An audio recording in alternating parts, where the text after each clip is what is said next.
കൊല്ലത്ത് 700 കിലോയോളം ലഹരി വസ്തുക്കൾ പിടികൂടി എന്ന് പറയുന്ന ഒരു വാർത്തയാണ് വരുന്നത്. കടക്കലിൽ പ്രവർത്തിക്കുന്ന സൂപ്പർ മാർക്കറ്റിൽ നിന്നാണ് എക്സൈസ് സംഘം ഈ ലഹരി ഉൽപ്പന്നങ്ങൾ പിടികൂടിയത്. ഷമീർ അബ്ദുൾ ഉണ്ട്.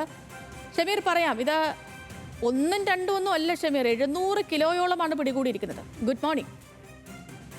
Good morning Sethulakshmi.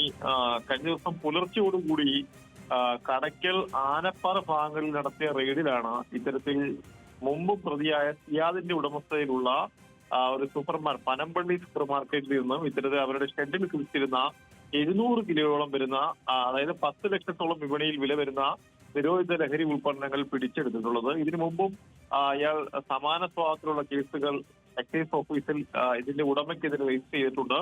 എന്തായാലും കുമ്മിൽ മേഖലയിൽ വിൽപ്പനയ്ക്കായി എത്തിച്ച വസ്തുക്കളാണ് എക്സൈസ് സംഘം പിടികൂടിയത്.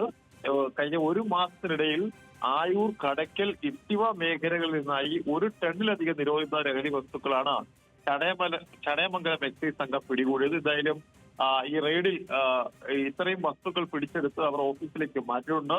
ഇതിന്റെ ഉടമയെ ഉടൻ പിടികൂടും എന്നാണ് ഇപ്പോൾ നിലവിൽ എക്സൈസ് സംഘം അറിയിച്ചിരിക്കുന്നത്. ശരി ഷമീർ അബ്ദുള്ളാണ് വിവരങ്ങൾ നൽകിയത്.